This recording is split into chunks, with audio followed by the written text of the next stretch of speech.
Welcome to Free Dive Live with Ted Hardy, episode number 10. Just made it 7 o'clock. I'm trying to make it so that I'm always on at 7.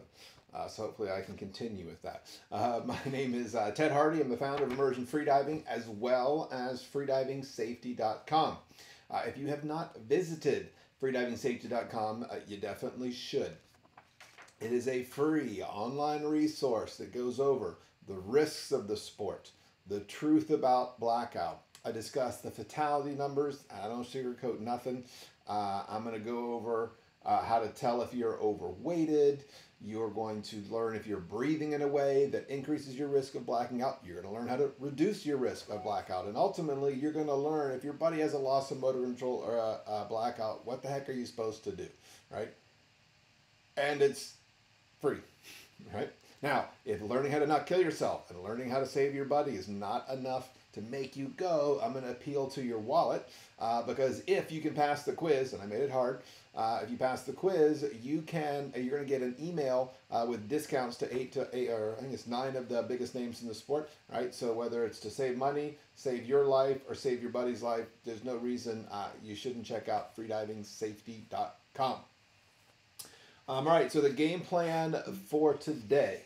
I'm going to go over the story of how it is I came to create freedivingsafety.com, and it all came from a question that Chris Bustad asked me the night of the Blue Wild at the bar, and I was unable to answer this question and unable to answer that question. Ended up creating the show, or creating the website. I'm going to go over how a simple test. Every freediver out there needs to understand this test, and right, once you can learn it, you need to explain it to everyone else. This is how, no fooling around, no guess, no metrics, no calculators, no body fat percentage. You can find out precisely if you are overweighted or not. Unfortunately, many free divers and spearfishermen that black out, look at this way, every blackout video of a spearfisherman I ever see has the guy going to the bottom of the ocean because they weren't too much weight, right? So this is going to show you how you can determine if you are overweighted or not. This works if you're wearing a wetsuit, no wetsuit, a 5 mil, a 10 mil, in the spring, in a lake, in the pool, it works anywhere, right? So it's a very simple thing that you'll be able to learn really fast, and you'll be able to tell your buddies about it. I'm going to give you 2 tips on how to not to get less water in your snorkel. I think any freediver out there that's like, oh, Ted, please, can I have more water in my snorkel, right? So these are 2 simple tips that are going to absolutely reduce the amount of water you get in your snorkel. I showed this to Jeremy Gamble, the owner of Spearing Magazine. He took a private course from me like 6, 7 years ago. Oh my God, how long ago was that, Jeremy? I went up to his house and I was sitting in his class. You know, they were sitting on the couch and I'm doing my blah blah blah blah, doing my little thing. And I showed him this one trick with the snorkel, and I'm not going to repeat what he said, but he was like, how in the hell have I been doing this long, and I never figured that out, right? So if the owner of Spearing Magazine thought it was of value, I would imagine that you're going to think it's of value too.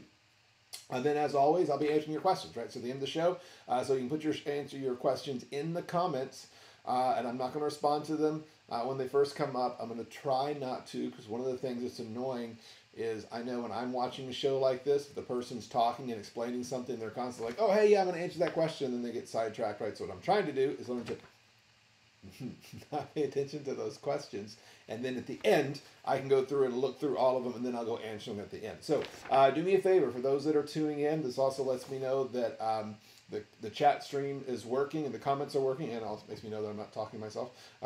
Do me a favor and let me know in the comments where you're from, and if you consider yourself more a freediver or spearfisherman, because I'm always interested in learning the audience, and also where you're from. Hey, so if you can put that in the comments, I would appreciate it.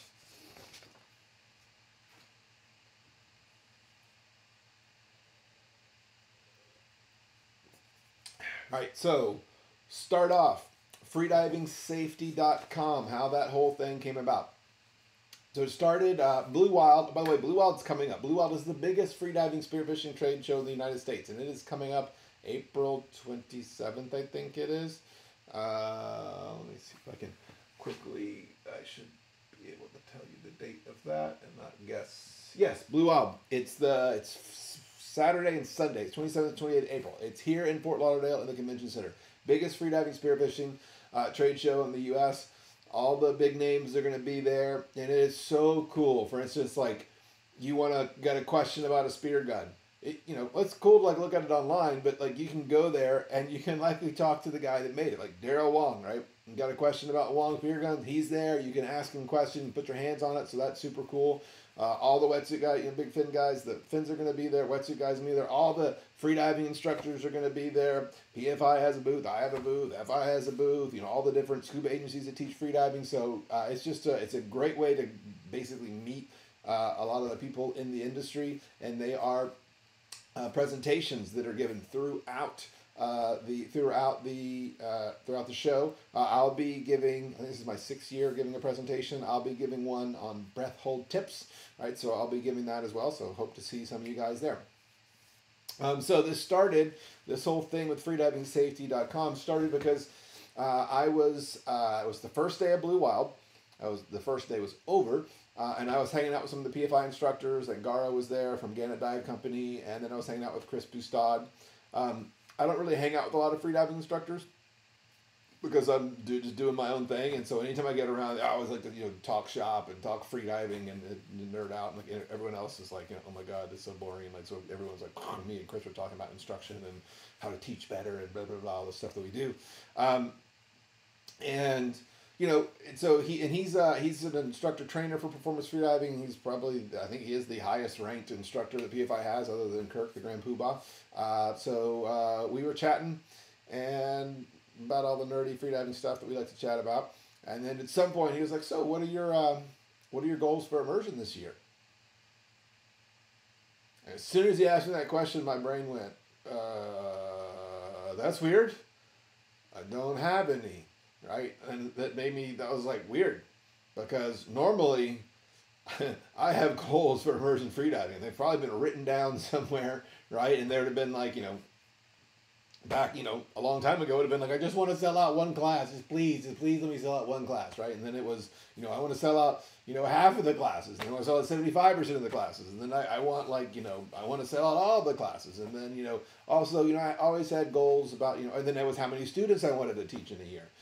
So I always had these like definitive goals that would kind of motivate me through the years, because I've been doing this since 2010, and it was not operating like it was now when I was starting for many, many, many, many years. And so at the point that he asked me that, the classes were selling out. Every class pretty much sells out in 24 hours. They always sell out. So I was kind of like, I don't know. And so all this kind of went through my head really quick. And I said, I don't know. And I didn't like that.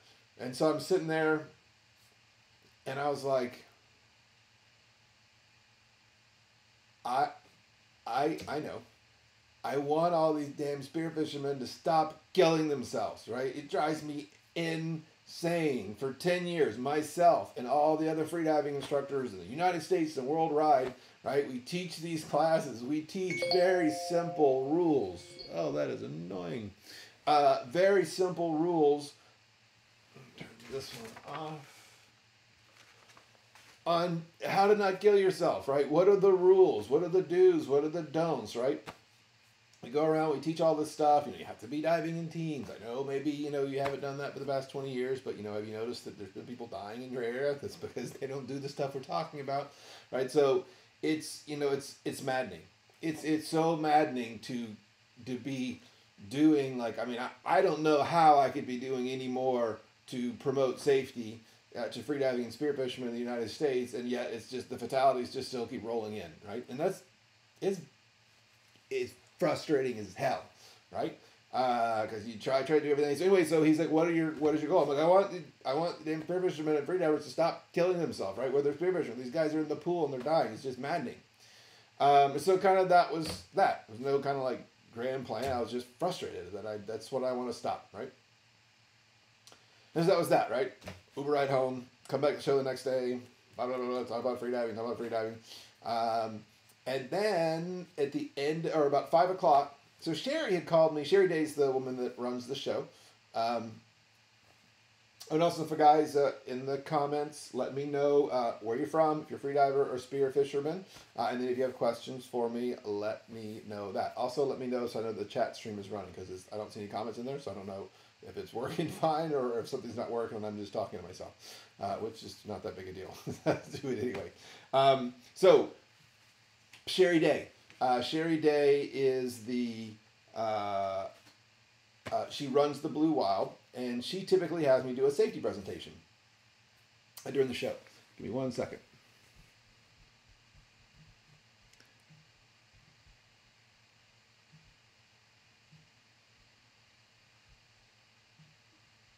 Bear with me, guys. I just want to check something.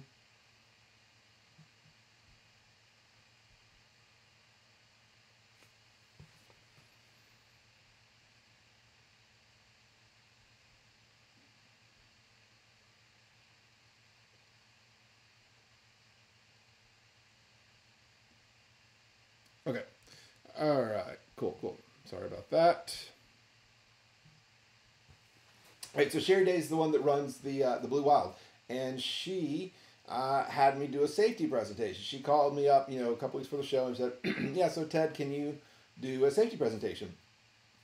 I said, "Yeah, I'm happy to. I've done it many years in a row." And I said, "What time?"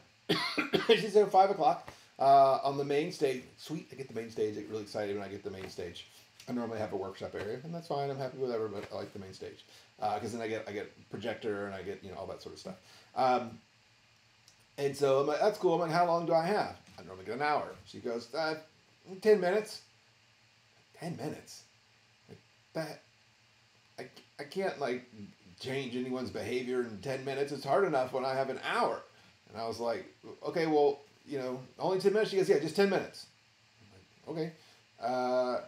She goes, "Well," I said, "Well, do I have, I can use the projector and all that stuff?" She goes, "No audio, no video, just 10 minutes.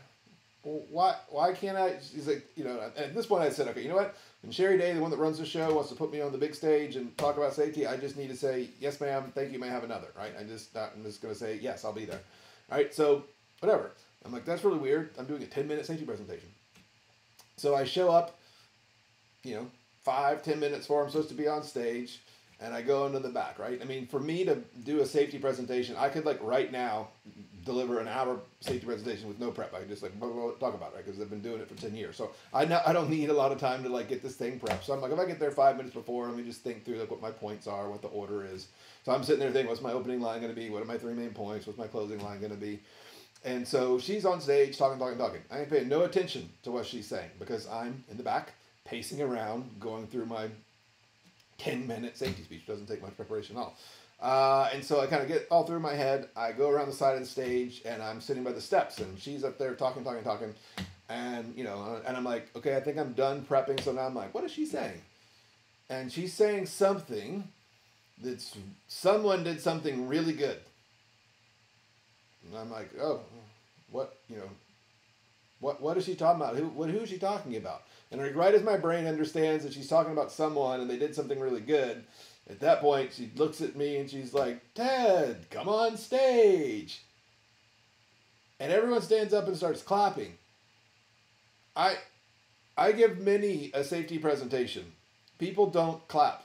They don't clap at the beginning of a safety presentation, and they don't clap at the end of a safety presentation, right? So I'm like, I'm really shell shocked. I'm looking at everyone standing up, and I walk up, and as soon as I walk on stage, I see a check for $2,000. I see some award. I'm like, what the heck?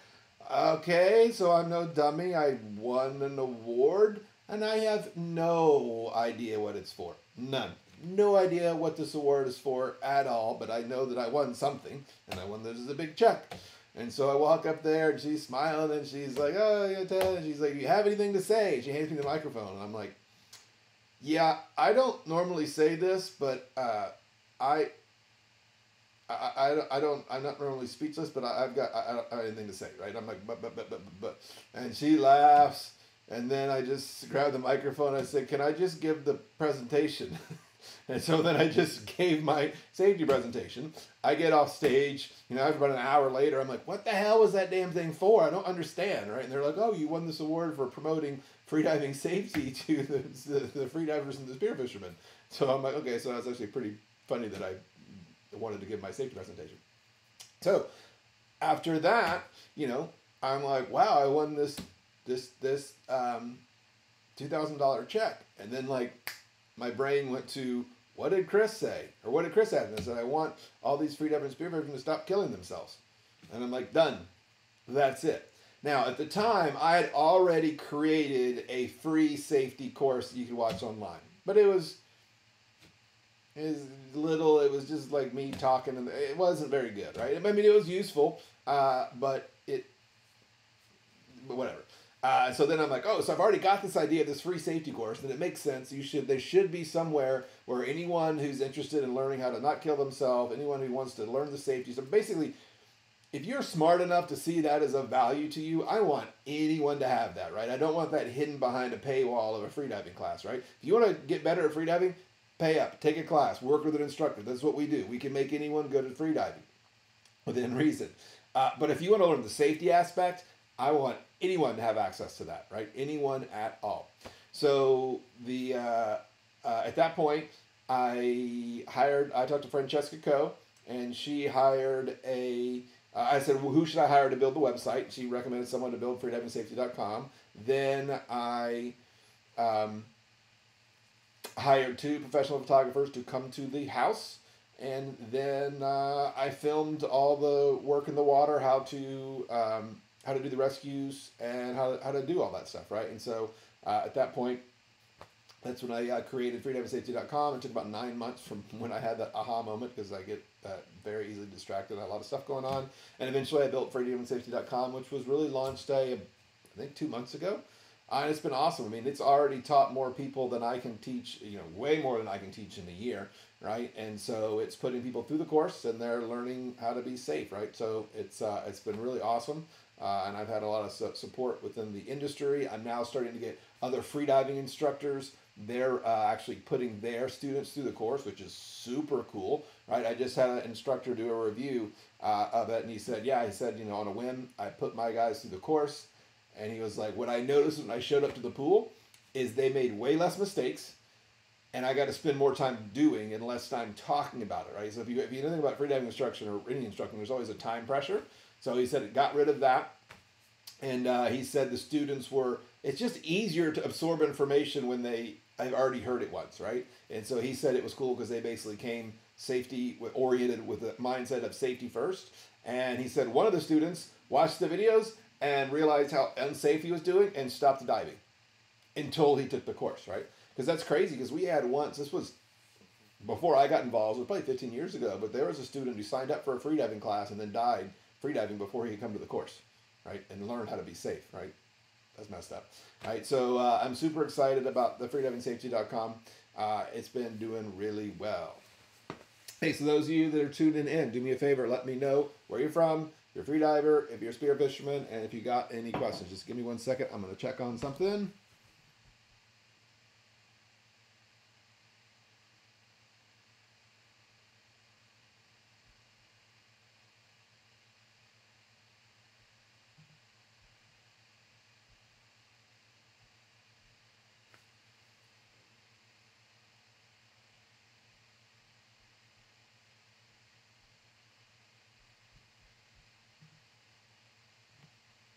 All right.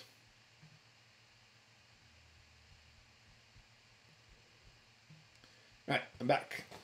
All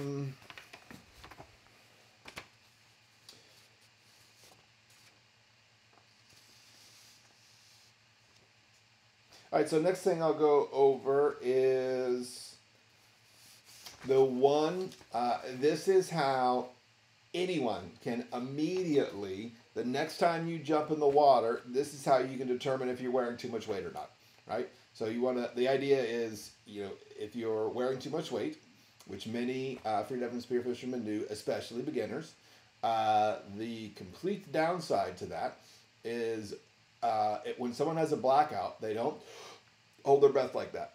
What happens when they have a blackout is they go,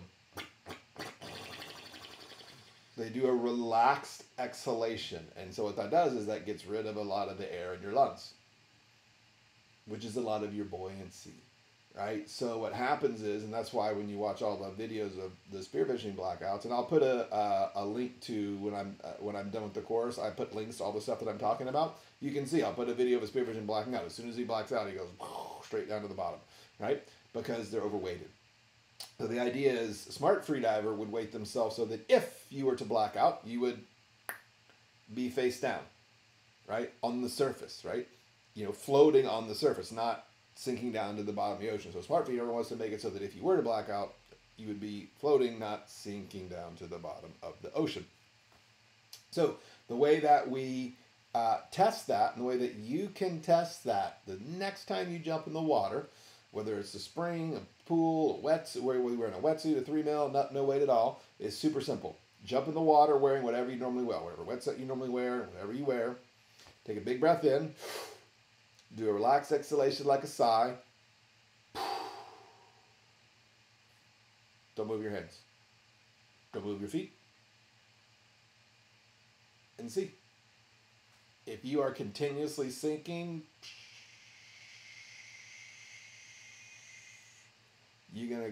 that's meaning if you were to black out, you're gonna end up on the bottom of the ocean, right? So that's what I call failing the surface safety test. So if you do that relaxed exhalation, you sink, take a pound off, do it again.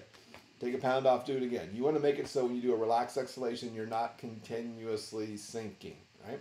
So that is something you should do every time you jump in the water. You should test, right? Because it's confusing. Like, I know some people say like, oh, Ted, I wore a 3 mil in your class and I wore 4 or 5 pounds. So therefore when I go get a 3 mil and I'm going to wear that suit, I'm going to get 3 pounds. Hell no. Wetsuits are very different, especially my wetsuit. My wetsuits are the top of the line Oceaner wetsuits, so they're super thick. Like I think wetsuit manufacturers measure 3 mils differently because like their 3 mils are thicker, and because they're higher quality neoprene, they're thicker and they're more buoyant, right? So a 3 mil Oceaner, you're going to need a lot more weight than you would on a regular 3 mil, right? So if you were to leave my class and go, oh yeah, Ted said I needed 5 pounds in a 3 mil, that does not mean that forevermore you need 3 pounds. You need 5 pounds in a 3 mil. So you need to change it. If you change your suit, you need to change the amount of weight you're wearing. A lot of times people wear a full suit, but then they decide to take the bottoms off and they still wear the same weight belt. No, you just got rid of half your buoyancy. You better change that, right? Not to mention, right, between years, maybe you got super fit and you lost weight. You might need less weight. Maybe you got fat. Maybe you did too much beer, bourbon, and barbecue and you put on 5-10 pounds and now you're going to need more weight. So you always want to just test that and see how that is going. Okay, so that's the one simple way you can determine if you're wearing too much weight or not. All right, so coming up, I'm going to be going over the 2 tips that will absolutely make it so that you're going to get less water in your snorkel. Without a doubt, the most popular course, online course that I have is a free course. It's on how to take a 20 to 30% bigger breath. It has more signups than any program that I teach. Not surprisingly, people are interested in improving their performance a lot more than they are about not killing themselves, because that's boring, right? So this course teaches you how to take a 20 to 30% bigger breath. One of the first things that I do when students walk into my class is I teach them how to take a 20 to 30% bigger breath, right? So you can 20 to 30% bigger breath. So you're going to learn how to increase your bottom time. Like, it's pretty simple. If you want more bottom time, take down more fuel, right? If you take a car and you can put 20 to 30% more gas in it, it's going to go 20 to 30% farther, right? So that's the idea behind the course.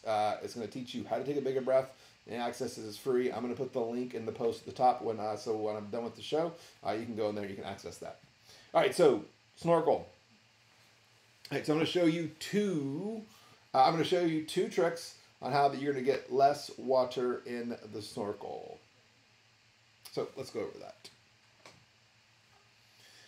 All right, so I got 2 mask and snorkel setups. This is the typical way a snorkel is set up. So what I mean by that is it is attached, the snorkel is attached to the mask strap on the side. Right? Like if you look at the entire mask strap, here's the back of it. It's attached the side, right by the frame of the mask. That's extremely common, right? As a scuba instructor, that's the way I set up every snorkeling mask I ever came across. On my students' mask, I would set it up just like this. Right? Now, there's definitely an issue with that. So let me show you what happens when you set your snorkel up like that. Also notice where the snorkel is attached, about perfectly in the middle, right? Now, where do you spend most of your time on the surface? Well, where do you spend most of your time as a freediver, right? On the surface, breathing up, right? Unless you got the same breath hold, you spend more time on the surface than you do underwater. And where are you looking when you're on the surface? Straight down, right? So let's look what happens if you set it up like this and you're on the surface and you look straight down. Bear with me as I get in position. Glasses off, dummy. All right. Mask on. Snorkel on. Turn sideways. Hit the thing. Hey, look what happens when I look straight down. See how the snorkel's pointed? And the hand's the water. The snorkel is pointed right towards the water. Right? So the issue with that is with the snorkel pointed like that, that water's going to come right in. Now let me show you how a smart freediver does it. This is how I teach all my students to do it. You're going to notice a couple of things. The snorkel is attached directly on the back, right? Not attached on the side points. It's literally in the extreme. It's in the very middle on the back, right? So let me show you what happens when we set it up this way. Now, if you look, I made a mistake. It should be. I've got it attached on the bottom part. It should be attached on the top part because we want it the attachment point to be as high as possible. So. Actually, now check out what happens here when I look straight down. Excellent, Chris. We got some Spirit Australia. Let me guess, must be a fan of Noob Spiro. Those guys are awesome. All right, so check a look. Check out what happens. Same mask. Okay, same mask, same style of snorkel, set up differently. Watch what happens here. Gotta take my eyeglasses off, dumbass. All right. Okay, now look. Do you see how the snorkel is on the top of my head? Right? My snorkel was down here. Now it's way up here. I got a big head, right? So now what happens is I take that snorkel and I raise it on the top of my head. That gives the snorkel this much height out of the water. I don't care what you say. When you raise your snorkel high out of the water, you're going to get less water in the snorkel, right? Period. Right? So just by attaching it towards the back, the middle of the back, and then putting the attachment point a little higher on the snorkel and not in the middle, it's going to absolutely make that snorkel get less water in it. Now, the other tip, and this is really useful, and so I'm out there teaching my classes, you know, sometimes we got flat, calm water, especially the time of year that I teach. Sometimes we got waves, right?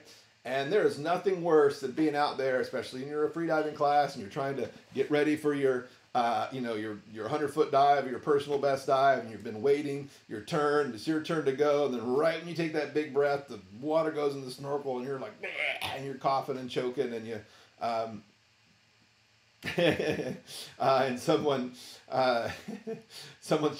coughing and choking. So let me show you.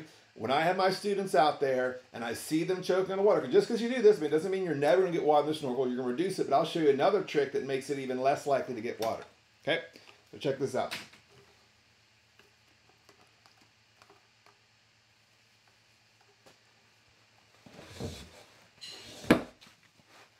All right, so if I'm looking straight down, my snorkel is still pointed this way. Look what happens if I look at a 45-degree angle forward.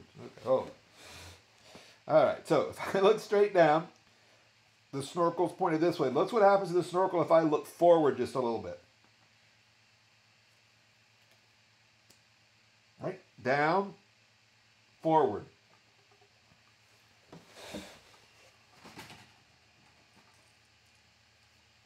So the idea is when you look down, the snorkel is like this. But when you look forward, that snorkel is going to gain even more inches out of the water, right? So just by changing where you're looking, what's up? Oh, Noob Spiro, excellent.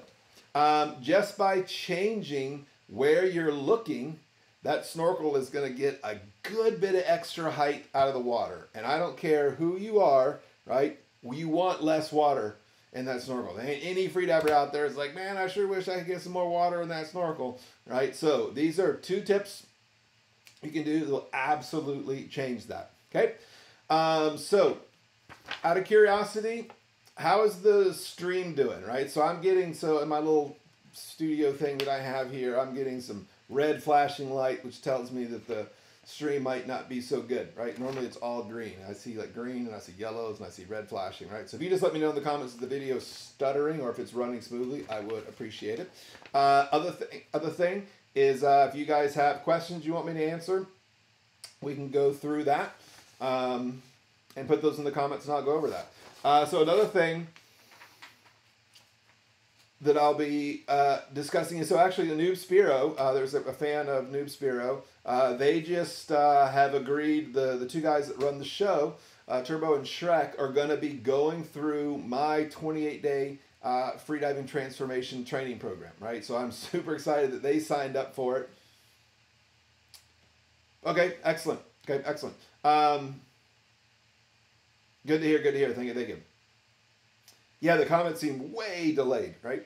But yeah, so they're going to go through the program and they're going to be talking about it on their show, so I'm super excited about it. So the premise of the course is pretty simple, right? You know, if I ask any freediver, any spearfisher, do you want to dive deeper? Do you want to stay down longer? Do you want to feel more comfortable at depth? Obviously, everyone's going to answer that question. Yeah, Ted, what's the catch? Right? Of course you do, right? I then ask them, what are you currently doing today to achieve those goals? And the typical answer is, well, I go freediving whenever I can, but, you know, the wife, the kids, the job, like, you know, real life gets in the way, right? If you freedive, if you're lucky enough to go spearfishing 7 days a week, you don't need a course like this, right? Because your dive reflex is tuned up, right? But most people freedive in spurts, right? They have a weekend, they may go out 2 or 3 days, and then they spend 3 weeks away, and then they come back again, right? So they always feel that one of the things that happens is you're... You go freediving the first day and it like sucks because you're like, man, I can't freedive for anything. And then the second day it's a little bit better. And the third day you're like, okay, I'm actually pretty good. The fourth day you're like rocking and rolling. And you're like, man, this feels good. And then you go home and then you come back a month later and you just always keep repeating that process, right? So there's a lot of reason why that's happening. Something has to do with your mammalian dive reflex, which is certainly trainable. And that's one thing this course does. This course goes over the 5 most effective dry land training exercises that are slightly painful that you can do at home. And so this is, you know, competitive freedivers, we can dive stupid deep. We can stay down a long time, right? My deepest dive is 279 feet. My longest breath hold is 7 minutes. And I'm not an elite athlete by any stretch of the imagination. I joke in class that, you know, I have a body built by beer, bourbon, and barbecue. I use hashtag freediving barbecue guy on all my posts, right?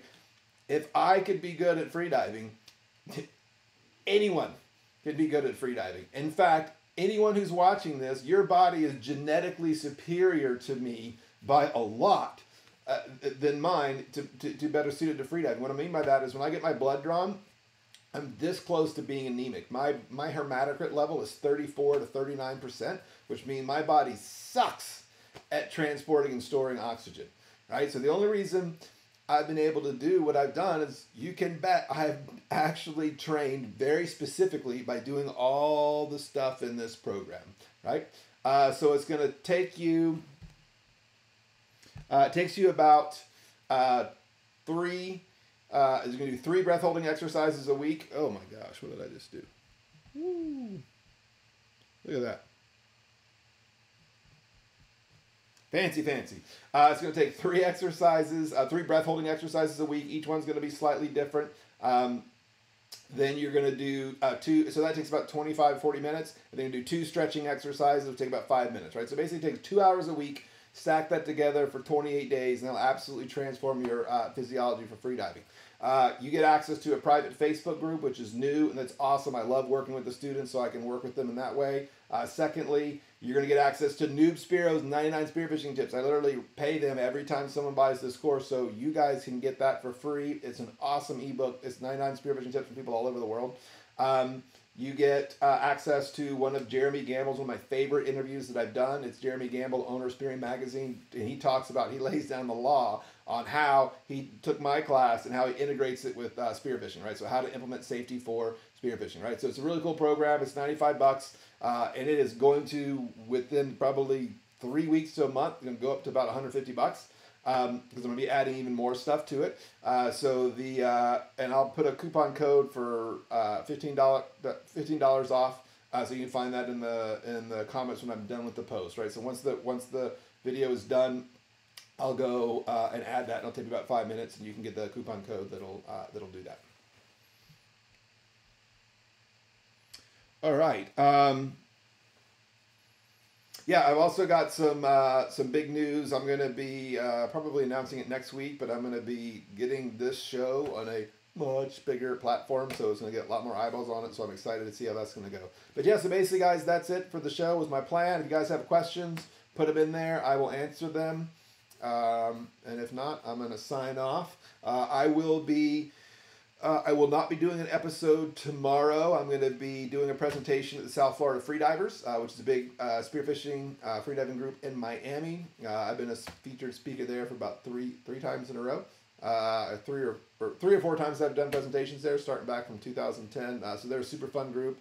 They go out to the place, have beers, and they have speakers. So if you guys are in the area, South Florida area, you can come down. It's Shore.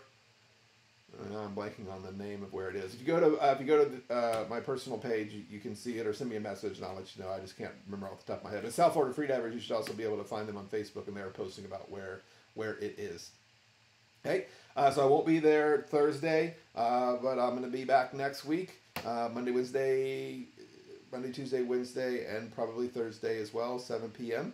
So this was episode 10, which is 2-digit club, so now we got 2 digits. So the question is, will I be able to continue to 3 digits? I don't know. I'm excited about how the show's doing. I'm learning a lot of technical stuff, so some of you guys that have been through, watched them, and you've seen the show progress and not do so good like I did a couple days ago. But here's the thing. For those of you that are watching, there's one single thing you can do to support this show. If you enjoy this, right? If you feel like you learned something from it, if you appreciate the fact that I take my time and I try to, educate people about safety as much as I can and answer your questions, even though no one answered any questions tonight, that's the first. If you want to support the show, it's very simple. As soon as you leave this video and go do whatever you're going to do on Facebook or YouTube or Twitter or Twitch, whatever you're doing, share it. And don't just hit the share button. Hit the share button and then say, this is Freedive Live with Ted Hoer. The show's awesome. You should definitely check it out. It's Monday through Thursday, 7 p.m. Eastern Standard Time. Right?